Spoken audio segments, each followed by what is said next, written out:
आज बात करेंगे लॉस ऑफ रिफ्लेक्शन के बारे में, ठीक है। जल्दी जल्दी बात कर लेते हैं, ओके। देखो देखो बेटा, जैसे जैसे लॉस ऑफ रिफ्लेक्शन होते थे ऐसे लॉस ऑफ रिफ्रैक्शन होते हैं, ठीक है। पहला लॉ तो वैसा ही होता है, सेम टू सेम जैसा उसका पहला होता था ना। देखो बताओ, मैं लिख देता हूँ। देखो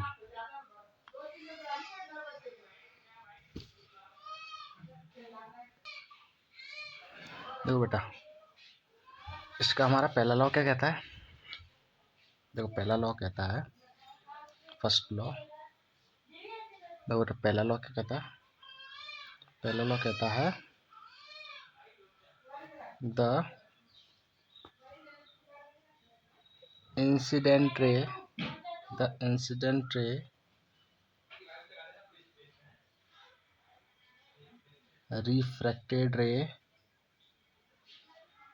refracted ray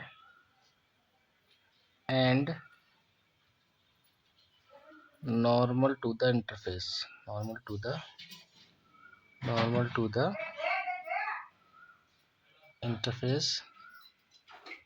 lies in a same plane, ठीक है। देखो एंगल ऑफ रिफ्लेक्शन की तरह है, ठीक है, ज़्यादा समझाने की जरूरत तो है नहीं, ठीक है। सेकंड लॉ में है, जिसे हम स्नेल्स लॉ के नाम से भी जानते हैं, स्नेल्स लॉ, ठीक है। ये लॉ क्या कहता है, इट स्टेट्स दैट मतलब कि ये लॉ कहता है कि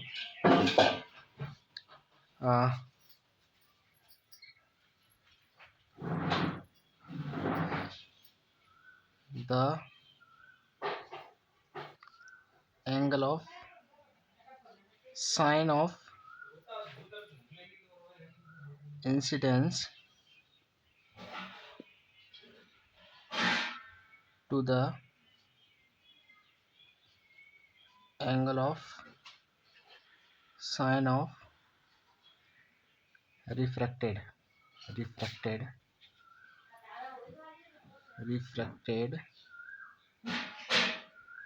is equal to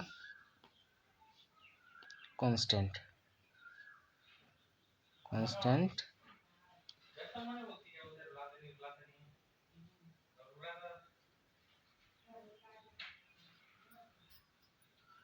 ठीक है। देखो तो हमारा जो फर्स्ट लॉ था वो क्या कहता था, फर्स्ट लॉ को छोड़ो, सेकंड लॉ देखो। तो सेकंड लॉ हमारा क्या कहता है, जो हमारा स्नेल्स लॉ कहता है, it states that the angle of sine of incident to the angle of sine of refracted is equal to constant. मतलब कहने का मतलब जो है, साइन आई अपॉन में साइन आर बराबर होते हैं एक कांस्टेंट वैल्यू के, ठीक है। इसको के भी लिखते हैं कभी कभी, एक कांस्टेंट वैल्यू के। समझे, बताओ इस लॉ को तुम समझे, इस लॉ को समझे। देखो तुमने ट्रिग्नोमेट्री में ना, आप लोगों ने ट्रिग्नोमेट्री में कुछ वैल्यूज पढ़ी होंगी, साइन 90 डिग्री की वैल्यू है, साइन 0 की है, साइन की, ठीक है। तो ये कुछ आपने वैल्यूज पढ़ी होंगी। मतलब कि ये है, देखो मैं आपको समझाता हूँ, एग्जांपल देके समझाता हूँ। देखो मान के चलो, ये नीचे है ग्लास स्लैब, यानी कि ग्लास, नीचे ग्लास, ठीक है, क्या है ग्लास, ओके। और ये है air glass, rarer medium, denser medium. बताइए सर, होता क्या है। देखो यहाँ से जो लाइट रे आई वो रिफ्रैक्ट कर जाएगी, ऐसे करके कर जाएगी, नहीं कर जाएगी, बताओ। तो कहने का मतलब ये है, ये जो आई होगा और ये जो आर होगा ना, इन दोनों का साइन हमेशा बराबर होगा, समझ रहे हो क्या कहना चाह रहा हूँ मैं। देखो कुछ ऐसी ज्योमेट्री बनती है, देखो इसमें मतलब होगा ऐसा कि, देखो अभी मैंने ऐसे करके गिराई ये लाइन, ठीक है, मतलब कि साइन, अब देखो इसकी वैल्यू कुछ ना कुछ होगी, बताओ इसकी वैल्यू कुछ ना कुछ होगी, नहीं होगी, बताओ इसकी वैल्यू कुछ ना कुछ होगी, ठीक है। मतलब कि देखो कुछ ऐसा होगा, देखो मान के चलो ये जो साइन है ना, ये जो एंगल ऑफ आई है, एंगल ऑफ आई है, देखो ये किसका है, इंसिडेंट एंगल का साइन ही तो है, देखो देखो angle of sine of incident, यानी कि इस इंसिडेंट एंगल का साइन, ठीक, इस इंसिडेंट एंगल के साइन का एंगल, बताइए समझ में, मतलब ऐसे समझो sine I over sine R, ठीक है। अब ये आई बताओ, ये कोई ना कोई एंगल ही तो है, थीटा ही तो है। मान के चलो अगर इस आई की वैल्यू, मान के चलो इस आई की वैल्यू क्या हो जाए, इस आई की वैल्यू की 30 हो जाए, 30 है, ठीक है। तो साइन आई की जगह में क्या लिख दूंगा, 30, देखो ये 30 हो गया, अपॉन में साइन आर क्या होगा, साइन आर मैं मान के चलता हूँ, साइन आर की वैल्यू मैं क्या मान के चलूँ, देखो एक काम करते हैं, इसकी वैल्यू 0 मान के चलते हैं,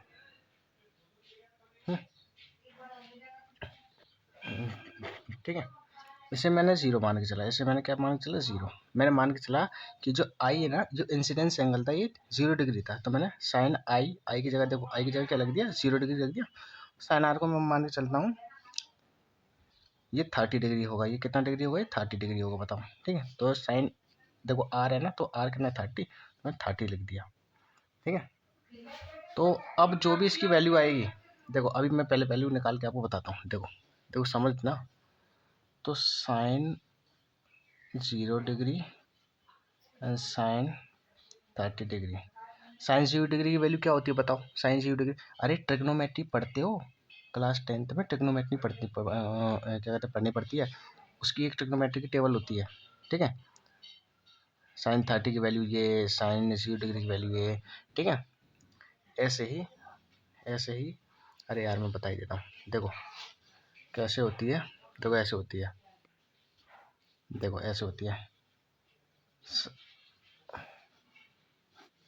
ऐसे होती है 0 डिग्री की वैल्यू, 30 डिग्री की वैल्यू, 45 की, 60 की, 90 डिग्री की, ठीक है।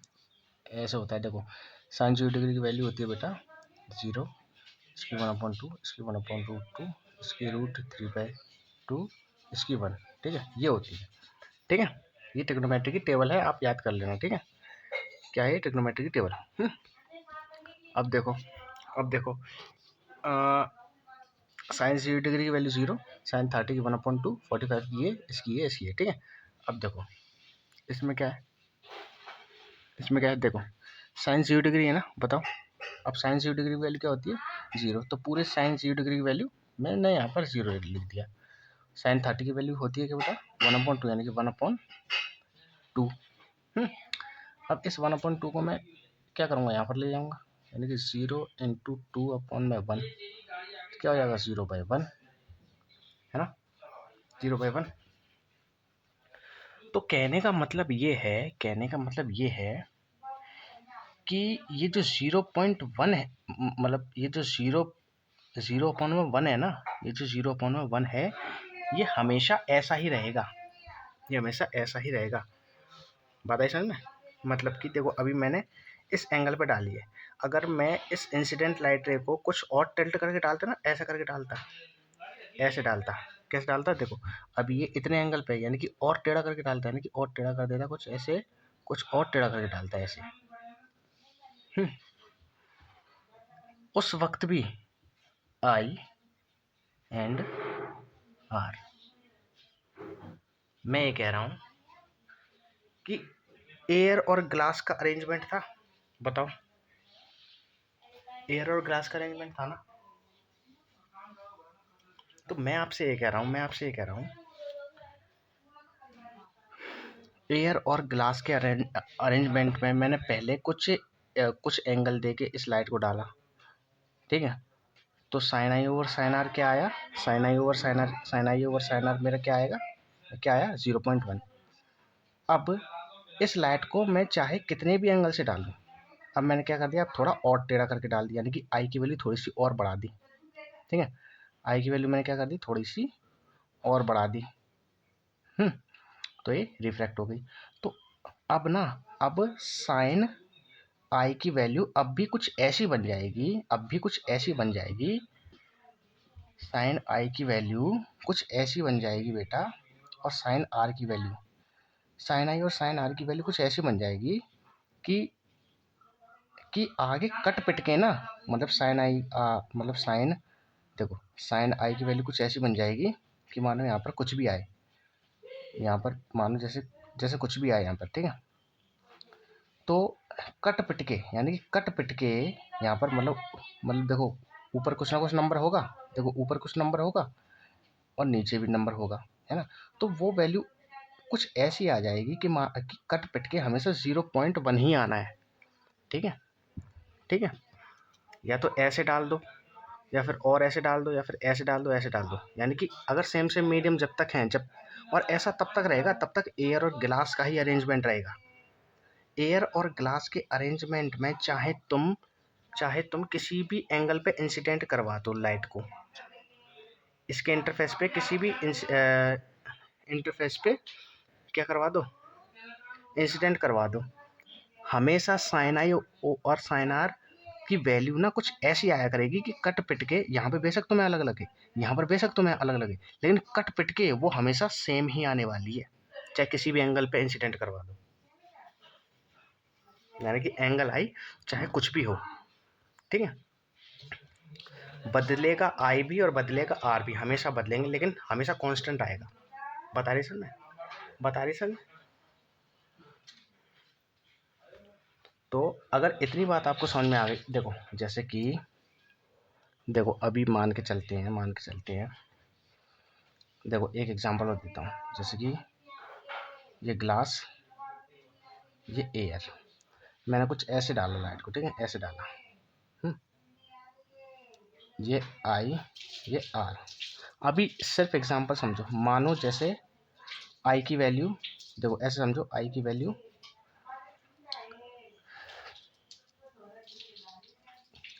वैल्यू, देखो मैं बताता हूँ, मैं तुमसे ये कह रहा हूँ कि आई की वैल्यू मान के चलो 30 डिग्री है और ये 45 है। आर, इसको मैंने 30 डिग्री बताया, इसको मैंने 45 बताया, ठीक है, इसको 30 बताया, इसको 45 बताया, ठीक है। तो अब इसकी वैल्यू क्या होती है, अभी आप वैल्यूज़ को याद मत रखो, ठीक है, मैं सिर्फ बता रहा हूँ। मान के चलो साइन 30 की वैल्यू 2 होती है और साइन 45 की वैल्यू 4 होती है, ऐसी मान लो, ऐसा होता नहीं है, साइन 30 की वैल्यू कुछ और होती है, 45 की कुछ और होती है, लेकिन मैं तुम्हें समझाने के लिए बता रहा हूँ, ठीक है। ये मान के चलो तुम कि साइन 30 की वैल्यू 2 होती है और साइन 45 की वैल्यू 4 होती है, तो जैसे मैं इसे कट्टा पिट्टी करूँगा तो कितना आएगा, 1/2, यानी कि और सॉल्व करूँगा तो 0.5, ठीक है। ऐसे ही अब मैं इस लाइट रे को कैसे डालने वाला हूँ, कुछ सीधा सा करके, ऐसे कुछ करके, ठीक है, तो ये ऐसे करके बेंड हो जाएगी। ये आई, ये आर। अब आई की वैल्यू मान के चलो कुछ ऐसी हो गई, अब आई की वैल्यू मान के चलो कुछ ऐसी हो गई, मानो मानो मानो कुछ मान लो, जैसे 20 मान लो, ये 20 हो गई, ये 20 हो गई और ये हो गई 10, ठीक है, ऐसे मान के चलो। तो साइन आई कितना है, 20, और साइन आर कितना है, 10। अब तुम ये मान के चलो कि साइन 20 की वैल्यू, साइन 20 की वैल्यू कुछ हमारी 8 होगी, 8 होगी, ठीक है, क्या होगी, 8 होगी, और साइन 10 की वैल्यू क्या होगी, 4 होगी, ठीक है। तो अब जब ये कट पिटेंगे ना तो क्या आएगा, 4 बार कट गया, 2 बार कट गया, अब देखो, अब ये 2 बार कट गया, ये सॉरी सॉरी ऐसे नहीं, मान के चलो 4 बाय,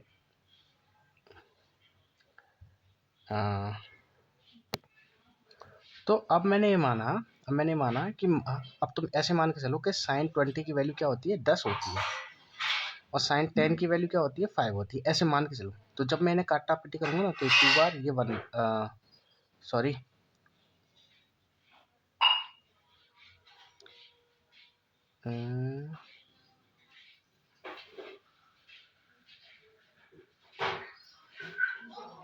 मान के चलो साइन 20 डिग्री की वैल्यू 5 होती है और इसकी 10 होती है, ठीक है।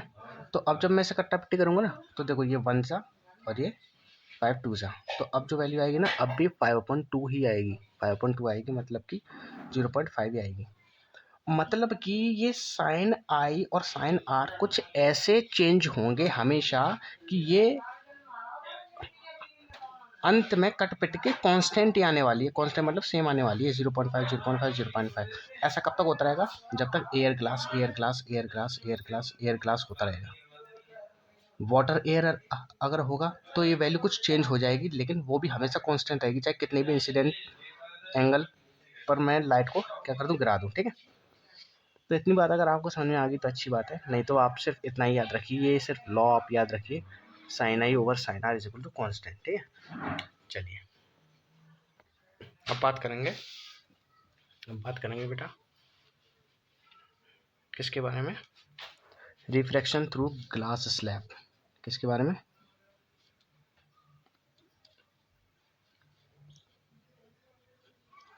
Refraction through a glass slab, ठीक है। यानी कि ग्लास में से जब लाइट रे निकलती है तो उसमें से कैसे कैसे रिफ्रैक्शन होता है, ठीक है। तो मैं क्या करता हूँ, सबसे पहले एक ग्लास स्लैब बना लेता हूँ यहाँ पर।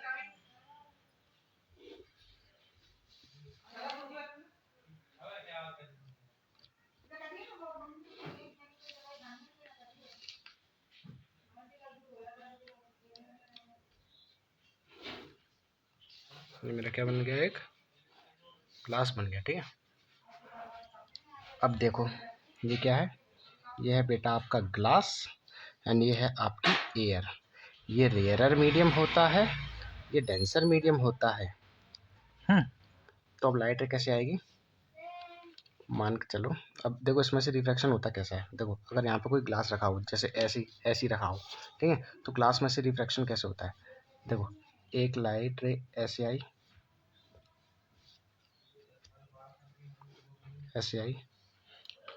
देन फिर ये इसका रिफ्रैक्शन हुआ थोड़ा ऐसे करके, ओके। अब ये फिर से बाहर निकल जाएगी, कैसे निकल जाएगी, बाहर निकल जाएगी ऐसे करके। ये ऐसे आई थी, ऐसे आई, देन फिर ऐसे निकल गई, ठीक है। अच्छा हुआ क्या, देन फिर से ये एयर लग गई थी और ये फिर से रेयर मीडियम लग गया था, ठीक है। बात आई समझ में? देखो ये अगर मैं नॉर्मल करूँ यहाँ पर, इस नॉर्मल को मैंने नाम दिया एन, ये आई एंड ये आर। ऐसे यहाँ पर भी एक नॉर्मल खींचेगा, इसको एम कह देता हूँ, है नॉर्मल ये, ठीक है। यहाँ पर आर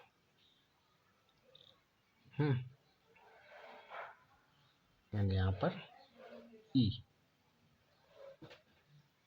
ये होती बेटा आपकी इंसिडेंट रे,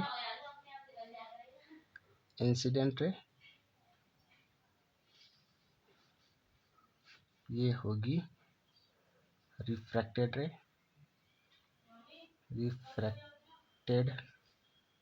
रे। इसको मैं R1 कहता हूँ, इसको R2 कहता हूँ, ओके। एंड ये होती है, इसे बेटा नाम देते हैं हम एमर्जेंट रे,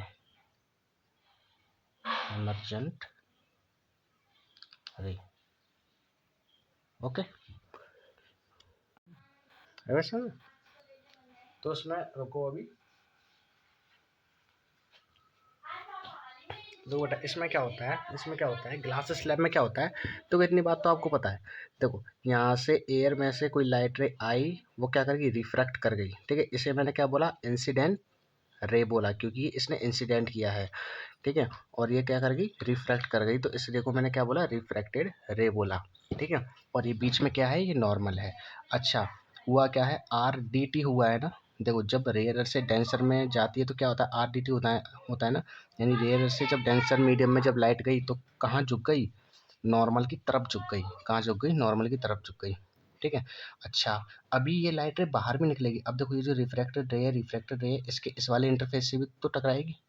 तो जैसे ही इससे टकराएगी तो फिर ये बाहर निकलेगी, ठीक है, बाहर निकलेगी। और इसके बीच में भी मैंने क्या बनाया, नॉर्मल बनाया। अच्छा, अब क्या होगा, देखो अब डेंसर मीडियम से रेयर मीडियम में जाएगी। देखो डेंसर मीडियम से रेयर मीडियम में जाएगी, है ना। और जब भी डी आर ए होगा, अब डी आर ए होगा, ठीक है, जब भी डेंसर मीडियम से रेयर मीडियम में जाती है तो लाइट क्या होती है, नॉर्मल से दूर भागती है, दूर करके बेंड हो जाती है, ठीक है। और जब ये दोबारा निकलती है ना बेटा बाहर, दोबारा निकलती है ना, ग्लास में से दोबारा निकलती है ना, तो इस नई लाइट रे को हम कहते हैं इमरजेंट रे, इमरजेंट रे। और ये जो नॉर्मल इमरजेंट, जब नॉर्मल के साथ ये जो एंगल बनाती है इसे कहते हैं इमरजेंट एंगल, ठीक है, इमरजेंट एंगल।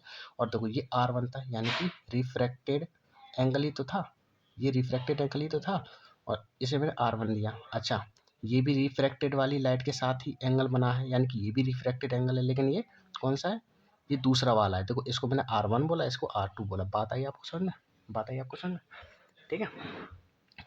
तो अब इसमें होता क्या है, इसमें होता क्या है, अब देखो, अगर आप ऐसे देखोगे ना, अगर आप ऐसे करके देखोगे, अगर आप इस लाइन को एक्सटेंड कर दो, अगर इस लाइन को आप एक्सटेंड करो ऐसे ऐसे ऐसे ऐसे ऐसे करके, ऐसे करके अगर आप एक्सटेंड करोगे ना,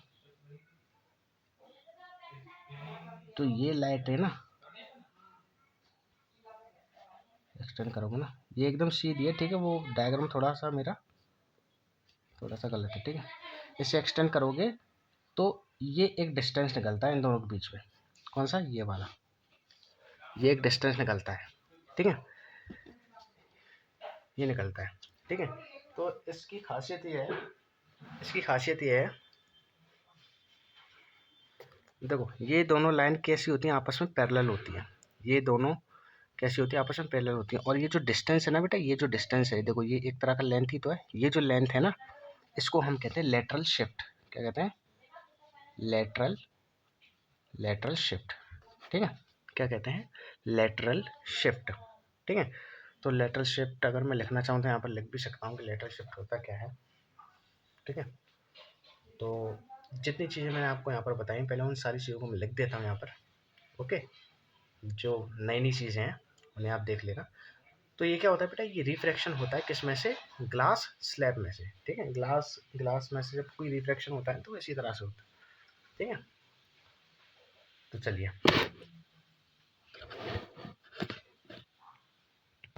देखो बेटा सारे पॉइंट्स मैंने लिख दिए, है ना। जो जो नए पॉइंट्स हैं वो लिखे हैं, ठीक है। जो पॉइंट्स हम जानते हैं उन्हें हम नहीं लिखेंगे। देखो पहला है इमरजेंट एंगल, कौन सा होता है, इमरजेंट एंगल, ठीक है। इमरजेंट एंगल कौन सा होता है, देखो इमरजेंट एंगल मतलब कि ये वो एंगल होता है जो, ये वो एंगल होता है जो इमरजेंट रे और एक्सटेंडेड इंसिडेंट रे के बीच में जो एंगल बनता है ना, बात समझो। देखो emergent ray, emergent ray and normal के बीच में बनता है बेटा, emergent ray and normal, emergent ray और नॉर्मल के बीच में जो एंगल बनता है ना, जो एंगल बनता है उसे हम क्या कहते हैं, उसे हम क्या कहते हैं, इमरजेंट एंगल कहते हैं, ठीक है। कौन सा कहते हैं, इमरजेंट एंगल, और इसे ई से डिनोट करते हैं, ठीक है। मैंने क्या बताया, देखो नॉर्मल और इमरजेंट रे के बीच में जो एंगल बनता है उसे हम एंगल ऑफ इमरजेंट कहते हैं, फिर इमरजेंट एंगल कहते हैं, and it is denoted by small E, okay. Next है, नेक्स्ट है इमरजेंट रे कौन सी होती है, देखो द रे refracted second time from the glass slab after the refraction is called emergent ray. जो रे, जो रे, देखो जो रे दूसरी बार रिफ्रैक्ट हुई है, देखो एक तरह से हुई तो, हुआ तो ये रिफ्रैक्शन ही है ना, देखो ये भी, देखो ये रिफ्रैक्शन हो गया, ये रिफ्रैक्शन हो गया, तो ये रिफ्रैक्टेड रे ही तो है एक तरह की, लेकिन ये दूसरी बार होने वाली रिफ्रैक्टेड रे है ना। तो जो दूसरी बार रिफ्रैक्टेड होती है ना ग्लास स्लैब में से, उस रे को क्या कहते हैं, इमरजेंट रे कहते हैं। बात आगे समझ में, ठीक है। अच्छा, नेक्स्ट क्या है, लेटरल शिफ्ट। लेटरल शिफ्ट क्या होता है, the perpendicular distance between emergent ray and extended incident ray is called lateral shift. यानी कि ये देखो, ये एक्सटेंडेड, देखो इसको मैंने एक्सटेंडेड तो किया है इस इंसिडेंट रे को, है, ये जो इंसिडेंट एंगल ये जो इंसिडेंट रे को जो मैंने एक्सटेंड किया ना, तो ये एक्सटेंडेड इंसिडेंट रे और इमेजिन रे के बीच का ये जो डिस्टेंस होता है ना, जो कि एक दूसरे के 90 डिग्री में होता है, यानी कि परपेंडिकुलर में होता है, तो इस परपेंडिकुलर डिस्टेंस को हम क्या कहते हैं? लेटरल शिफ्ट कहते हैं। ठीक है, और ये दोनों कैसी होती हैं? पैरेलल। मैं लिख भी देता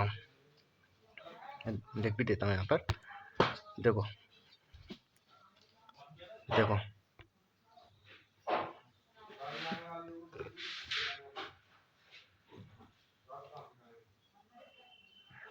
emergent and extended incident ray are parallel to each other। एक दूसरे के पैरेलल होती है। ठीक है, एक दूसरे के पैरेलल होती है। ठीक है,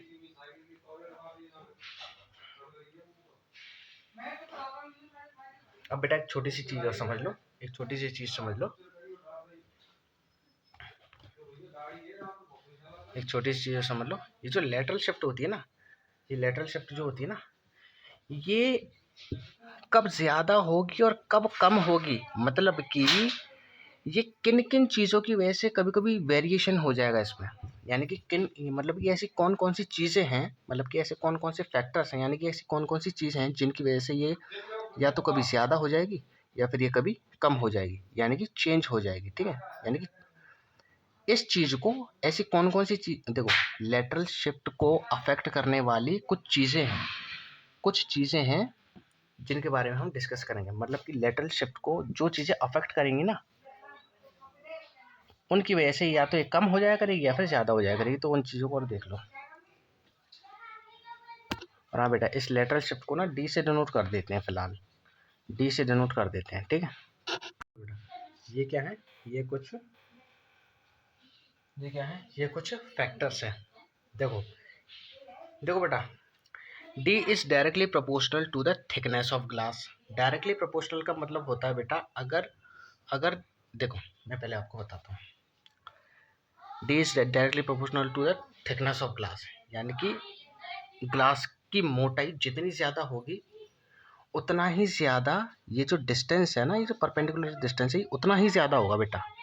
ठीक है, अगर ग्लास मोटा ज़्यादा होगा तो ये डिस्टेंस भी ज़्यादा बड़ा होगा, अगर ग्लास मोटा कम होगा तो डिस्टेंस भी कम होगा ये। ठीक है, लेटरल शिफ्ट है एस डी का मतलब। ठीक है, यानी कि डायरेक्टली प्रोपोर्शनल है। डायरेक्टली प्रोपोर्शनल का मतलब होता है बेटा, एक चीज़ बढ़े तो दूसरी चीज़ भी बढ़े, यानी कि थिकनेस अगर बढ़ी, मोटाई अगर बढ़ी ग्लास की, तो लेटरल शिफ्ट भी बढ़ जाएगा। ठीक है, ये पहली बात। ठीक है, नेक्स्ट है, D is directly proportional to the angle of incidence. देखो, अगर इंसिडेंस का एंगल जितना ज़्यादा होगा, एंगल ऑफ इंसिडेंस जितना ज़्यादा होगा, बात समझ में आ रही है? यानी कि ये करके ऐसे, ये जो आई है ना, ये जितना ज़्यादा होगा ना बेटा, ये जितना ज़्यादा होगा ना, उतना ही ज़्यादा डी बढ़ जाएगा, और जितना कम होगा उतना ही डी कम हो जाएगा। ठीक है, तो ये भी डायरेक्टली प्रोपोर्शनल है। ठीक है, बात आ गई समझ में?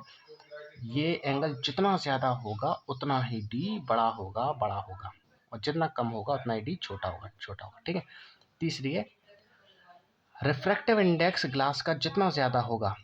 अब ये रिफ्रैक्टिव इंडेक्स क्या होता है आगे पता चलेगा, अभी आप इतना ही समझ लो। रिफ्रैक्टिव इंडेक्स जितना ज़्यादा होगा उतना ही ज़्यादा डी होगा। ठीक है, लास्ट बात है, D is inversely proportional to wavelength of incidence light. ठीक है, लाइट की इंसिडेंस लाइट होती है ना, ये इंसिडेंट लाइट रे, इसकी वेवलेंथ जितनी ज़्यादा होगी उतना ही डी कम हो जाएगा। ये इनवर्सली प्रोपोर्शनल मतलब एक चीज़ बढ़े तो दूसरी चीज़ घटे। डायरेक्ट प्रोपोर्शनल का मतलब दोनों चीज़ बढ़े दोनों चीज़ घटे।